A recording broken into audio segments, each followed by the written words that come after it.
The college baseball experience on the Sports Gambling Podcast Network is brought to you by Underdog Fantasy. You can win up to 325 times your entry with the new Pick 8.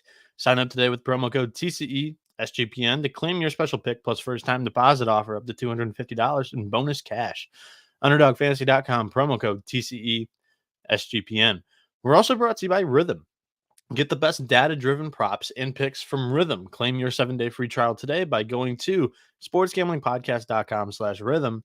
That's sportsgamblingpodcast.com/RITHMM.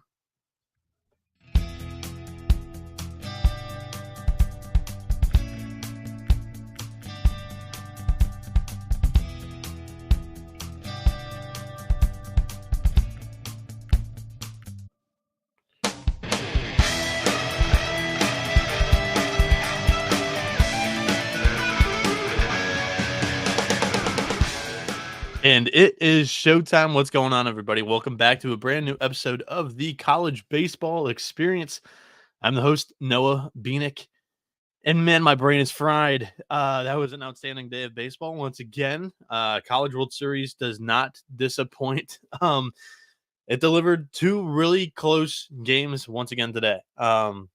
First time ever in College World Series history that there were three straight walk-off.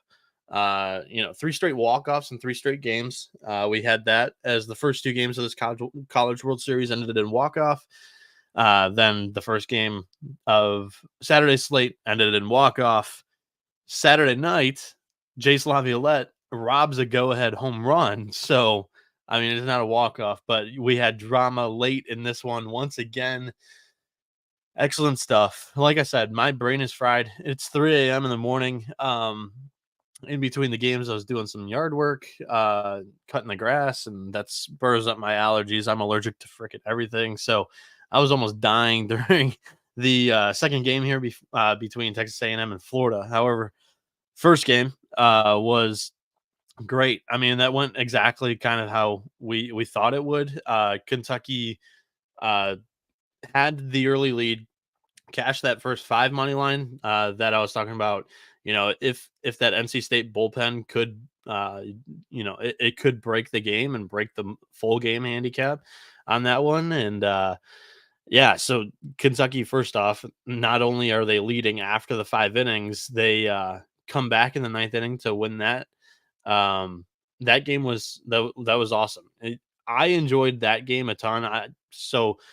Um, Sam Heifel pitched outstanding, much better than I thought he was going to be able to go.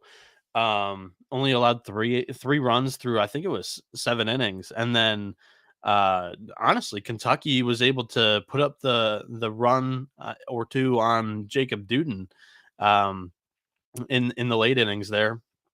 Trey Poozer was outstanding once again today. We had Kentucky go to their pen, and it was shaky immediately. NC State pounced on it, but they settled down. As it got later on into the game, into the 8th and 9th inning, I believe it was, and Kentucky calls a hit and run with their catcher Devin Burks on first base, and he gets tossed out by 3 feet at second base, and you're just like, wow, that's a real momentum stopper in the 9th inning or I think that was the 10th inning actually. Like when they had a chance to win to get a runner in scoring position, it was an outside slider about 2 feet off the plate. You can't do anything about it. Hitter swings, and it was just not not the way they wanted that play to be executed. Very next pitch, Mitchell Daly, the transfer from Texas, who's already played in the College World Series 2 different times. He has that experience. Blasts the ball over the left field fence in a walk-off fashion. I mean, how about that Kentucky Wildcats power? I mean, they hit 3 home runs in this game. Alec Makarevich crushed the ball today. Absolutely demolished the ball today. But Kentucky, they hit 3 home runs as a team. They win this thing in a close battle, and that was definitely impressive. 5-4 victory there for the Cats in their first ever College World Series game. They win it on a walk-off home run. That was outstanding. Game 2, This is the one where definitely brains fried, fuzzy. Not sure I'll be able to fully take you through the 9 innings here, but Justin Lampkin looked good. Like they didn't even really need to pull him when they did, but they kept with their they kept with their um, plan going into the game where Lampkin was not really going to go more than one time through the batting order, and that's what he did. Chris Cortez comes in, he struggles early on the first two at bats, and then he really settled in there. Florida's able to scratch across two in the mid to late innings. Nate Ashenbeck comes in, shuts it down for Texas A&M like he usually does. Then you got that almost home run in the top of the ninth inning where everything could have really changed. But Texas A&M was able to take it. Shout out to Hayden Schott, who scores a pivotal run. I mean, he was standing on first base in the third or fourth inning when Texas A&M scored their 3 runs. I think it was the third. I think he was the third run. He's standing on first base. He's got a knee brace on, and he's mumbling, bumbling, stumbling home all the way from first base. It was really, really good on that the Caden Sorrell double. I don't know. I mean, we praised the Michael Robertson defensive ability in the outfield, but he was totally lost on that fly ball. And it wasn't the wind because he just took a bad angle and then it kept carrying. And sure, like he was playing in because wasn't really expecting the ball to go over his head with the wind, but he was burned completely. And that was tough. Turned out costly because at least you just hope to limit the 3 bases from a slow runner. Um, you know, at the plate there, where it was a very close play at home. And if he had taken a better angle, maybe the guy doesn't go at all. Maybe you do get the out at home. Just a game of, they literally say game of inches with baseball. And my biggest takeaway from the night was obviously it was amazing. There was still a good turnout with the 4-hour delay. However, I mean, you have the NCAA putting out that you had 25,000 people at that night game. There was not 25,000 people there. Like that's honestly what I have just stuck in my head the most. Not everything needs to break a record. Like they are clearly just counting the tickets they sold rather than the people that crossed the gates. That's just something that I have picky about. But it is what it is. I mean, it was I can't complain about any of the baseball that's happened inside the gates on the field. It's been outstanding. Definitely lived up to all the hype. 8 great teams here. We've had 4 close games between all 8 teams, and unfortunately, now we've got to send some teams home before we get to the first game here today that we're going to talk about. Circa Sports, Circa Las Vegas announced that they're giving away $16 million in guaranteed prizes for Circa Survivor and Circa Millions. Sign up today in Vegas and then play from anywhere with footballcontestproxy.com, promo code SGP to get $50 off. That's footballcontestproxy.com, promo code SGP. Pick 8 is now live on Underdog Fantasy for the NBA Finals. Create entries with up to 8 picks, and Underdog will automatically double flex entries so you can miss up to 2 picks and still win your entry. With more picks to make and extra ways to win, the excitement is higher than ever. And the best part is that you can win up to 325x your original amount on the entry. You can now use specials and boosts on these flexed play entries too. So don't miss your chance to try it out before it's all gone. Also, College World Series player projections are up. So if you're interested in that, jump in on that market. Sign up today with the promo code TCESGPN to claim your special pick, plus first-time deposit offer up to $250 in bonus cash. UnderdogFantasy.com, promo code TCESGPN.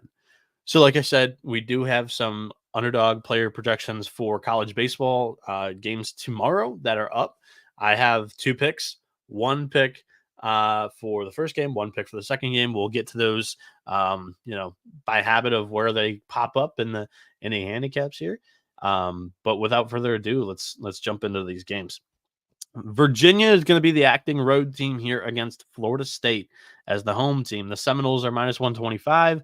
The Wahoos minus 105. The total is at 12.5, minus 115 both ways.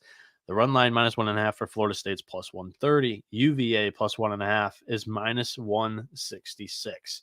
Okay, so we know that Carson Dorsey is throwing in this game. We have not received confirmation on Virginia's starting pitcher. I think it's going to be Jay Woolfolk. He's been tremendous in his last 3 appearances, all in the postseason with a 3.31 ERA there. On the season, Woolfolk is a junior right-handed pitcher, 4-1 on the year, 5.95 ERA, 64 strikeouts, 37 walks in 59 innings with a 4.15 SIERA. He's going to go up against Florida State's Carson Dorsey, a junior left-handed pitcher who's 7-4 with a 4.67 ERA, 81 strikeouts, 35 walks, and 69.1 innings with a 3.58 SIERA, 3.60 ERA in his last 3 starts. He did appear in the ACC tournament against this Virginia team. It was not good. That was in relief. So you look at the game log that Carson Dorsey kind of has. His home road splits are incredible. Like, he is so much better at home than he is away from home. So that's going to play a big part in this, where I don't know how well Dorsey's going to toss here today in Omaha with, the biggest and brightest stage. And Jay Woolfolk seems like he's pitching with nothing to lose. That's how I kind of look at it with this game. He's just been inserted into the Virginia rotation, kind of like how LSU inserted Thatcher Herndon last year. I mean, they just trust the talent that the kid brings. A real physical right-handed pitcher who's, a multi-sport athlete. His story is well known, but like he's got something special in that right wing, and he's probably going to be able to go pretty well here. Virginia's going to have their entire bullpen to work with. Evan Blanco threw 94 pitches on Friday. Chase Hungate out of relief through 35. This bullpen's not great. He's been one of the better options for them lately. They have been pitching better lately. The offense has actually kind of been what's let Virginia down, whereas it was kind of the opposite during the regular season. Virginia with a 6.03 weekend bullpen ERA throughout the year, 10.06 team OPS, 134 WRC plus. But just think of that as reverse, because that's just kind of how it's been for the Wahoos lately. And for Florida State, the thing here is you have your best reliever out of the pen, Brennan Oxford, who's kind of struggling as of late. I don't have his recency stats pulled up, but he threw 28 pitches on Friday. Every time he's come in, he's kind of gotten hit around a little bit. And he thought he had the game won against Tennessee, striking out Blake Burke just a day ago. Connor Whitaker is the guy that I would not expect today, threw 71 pitches on Friday. Also, it goes without saying, but Jamie Arnold, who started the game, through 98 pitches. Florida State's bullpen has been better throughout the season, but still, this is not a bullpen that I'm running to the window to back. The offense for them, 960 team OPS, 125 WRC plus on the season, and they have hit better against right-handed pitching than they have against lefty. 983 OPS against right-handed pitching compared to a 922 OPS against left. The way that I kind of attack this game the most, and it's purely just I take this from Greg Waddell of Sleepers Media. It is body language 101. That's the handicap here today. And that's what some things that I'm able to draw from press conferences. Virginia's been to Omaha 3 of the last 4 years. Last year, they lost 2 games by a total of 2 runs. And this year, they lost the game on a walk-off. I can't remember all the way back in 21 when their appearance was, but they had an early exit there too. And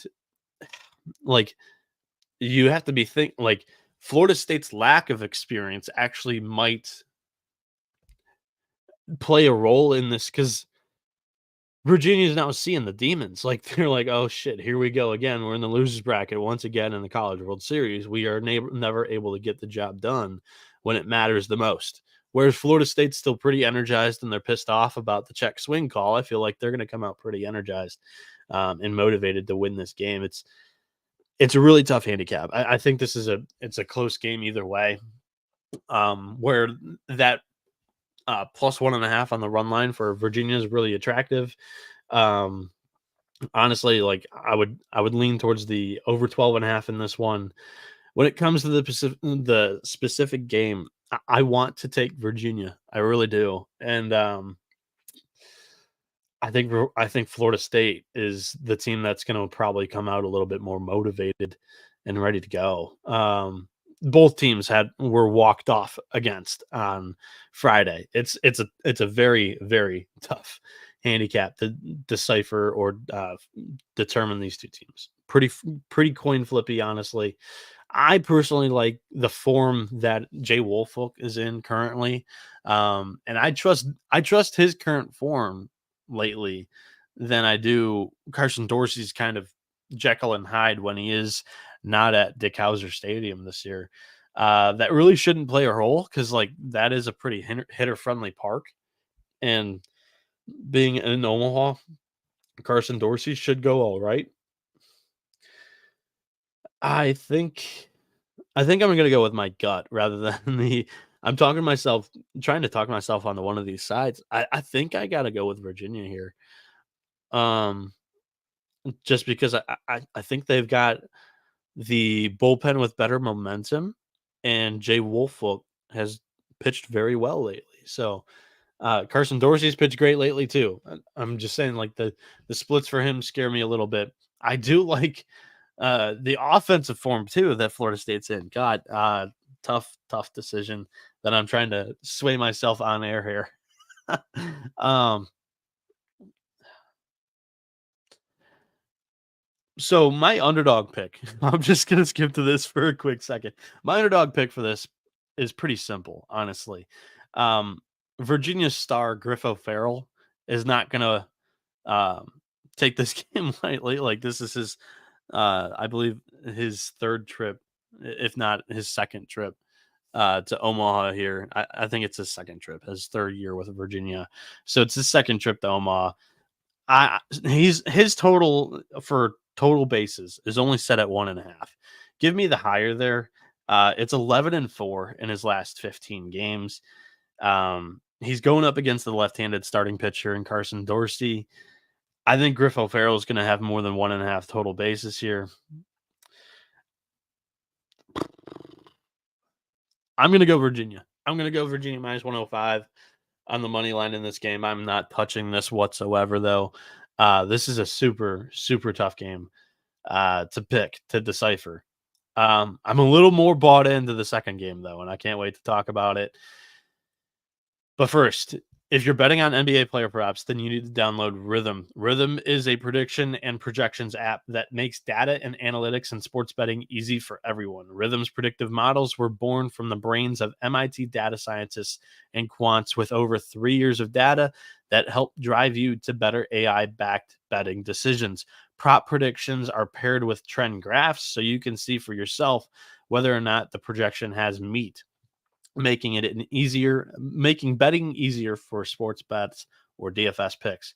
From superstars to bench players, Rhythm finds the best player prop lines, all backed by best in class data without you needing to endlessly scroll a sports book or look at multiple sites for trends and predictions. Claim your 7-day free trial today by going to sportsgamblingpodcast.com/rhythm. That's sportsgamblingpodcast.com/RITHMM. The college baseball experience is also brought to you by Game Time, which is now an authorized ticket marketplace for Major League Baseball, which makes getting tickets even faster and easier. Prices on Game Time app actually go down closer it gets to the first pitch of the game, with killer last minute deals, all in prices, views from your seat, and lowest price guarantee. Game Time takes the guesswork out of buying MLB tickets. Personally, I used Game Time to go see Jack Leiter's MLB debut when the Texas Rangers visited my hometown team, the Detroit Tigers. We used Game Time for that. It was a great experience. Day game, not a ton of people, with a bad hometown team, and I was able to sit pretty close to the bullpen session, get pretty close to the game itself on the field. It was a fun experience for sure. You can use the Game Time app to go check out any of the College World Series games for the next week.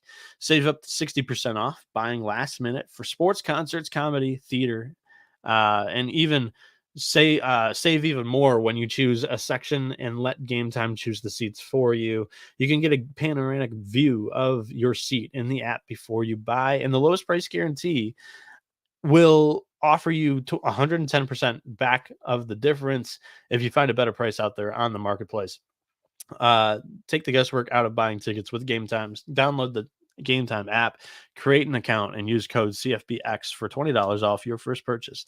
Terms apply again. Create an account and redeem code CFBX for $20 off. Download the Game Time app today. Last minute tickets, lowest price guaranteed.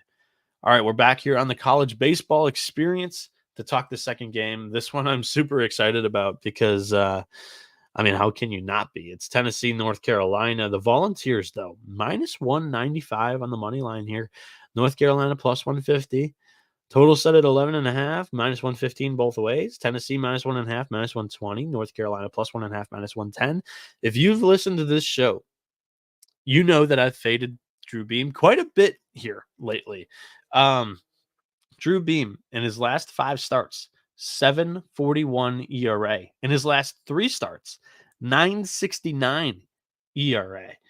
On the season, he is 8-2, 4.44 ERA, 85 strikeouts, 23 walks, and 93.1 innings. He is the biggest household name that Tennessee has, but I'm not buying on this team at this price, at this stock. I'm not in on Drew Beam right now. Shea Sprague is going to go for North Carolina, I assume.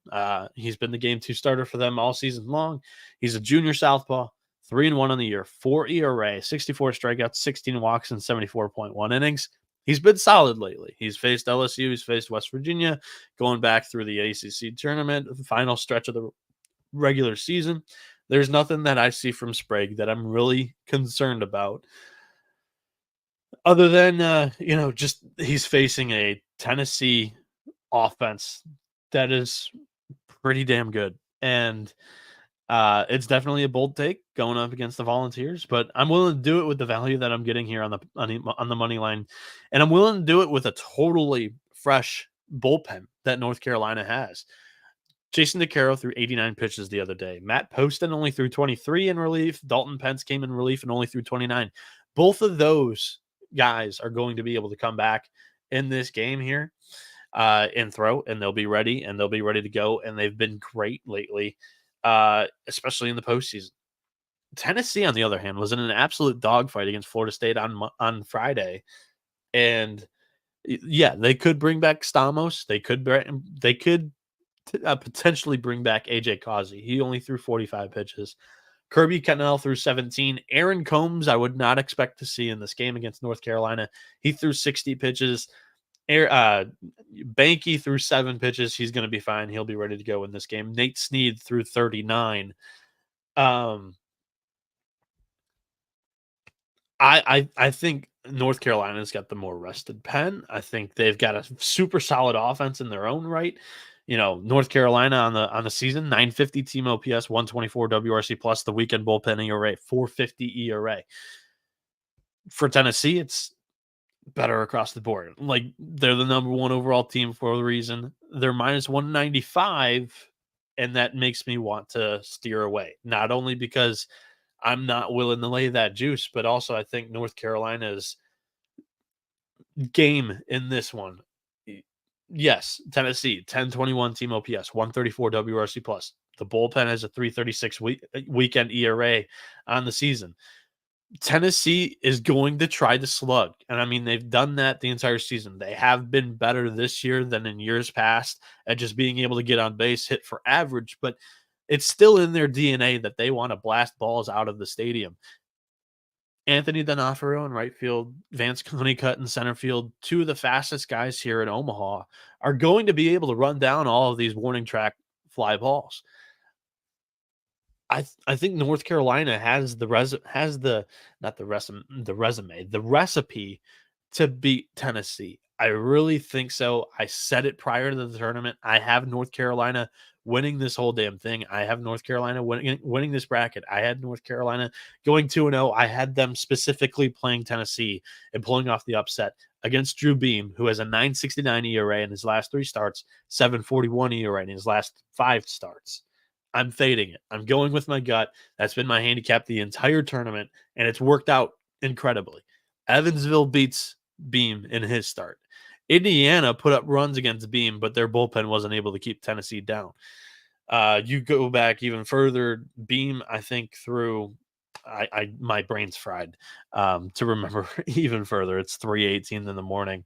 I just been fading Beam lately. However, the underdog pick here to me, and Hasty saying it has gone to script for us so far, and that is I was hoping that Tennessee would play North Carolina in Game 2 for this specific handicap.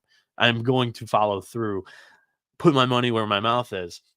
Um, Billy Amick is the underdog pick that I have for today. I'm going to go with his higher than 2.5 hits, runs, and RBI.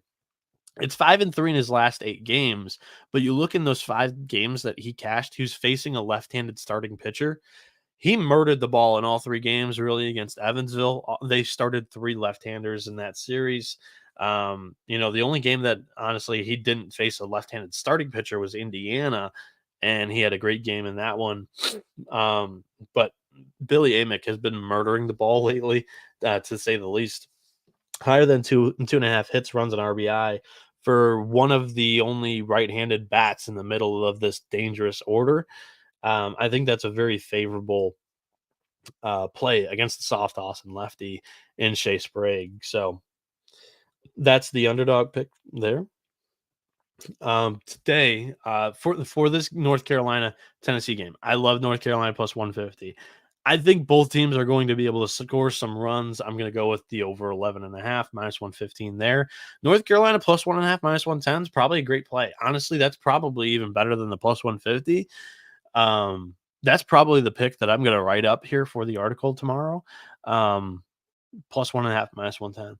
But I like North Carolina to win this thing outright. So yeah, that's going to do it for today's show. To revisit the underdog fantasy pick'em entry one more time, I'm going with in game 1, Griff O'Farrell, Virginia's captain, leader of this team, has Omaha experience, higher than 1.5 total bases. It's 11-4 in his last 15 games. He's not going to want to go out quiet. He's going to put up a good fight here for Virginia, and he's facing a left-handed starter. I think he's going to have, a great day. Not just because the lefty doesn't really mean anything, but I just think that Dorsey has been a little bit shaky when he's not pitching at Dick Howser Stadium this year. So give me Griff O'Farrell to have some success today, higher than 1.5 total bases. The second pick that I'm going with is Billy Amick of Tennessee, higher than 2.5 hits, runs, and RBIs. So this is against the left-handed pitcher. This is the matchup that actually matters because he's the one of the big right-handed swinging hitters outside of Christian Moore, who had a great game in game 1. He doesn't have anything up on the player projection market for underdog fantasy right now, but give me Billy Amick, who's been murdering the ball lately. 5-3 in his last 8 games. 4 of those 5 were against left-handed starting pitchers. He had an outstanding super regional against Evansville against left-handed starting pitchers. So let's go with Billy Amick, higher than 2.5 hits, runs, and RBIs. That's going to wrap up today's show. I appreciate everybody for tuning in. We had over 195 of you guys tune in across all platforms. On YouTube, we were consistently over 25 live viewers tonight the entire way. I really appreciate it. 3:21 a.m. We're going to call it a night. Thank you all for tuning in. You've been experiencing the better side of college baseball with the College Baseball Experience. Adios, amigos.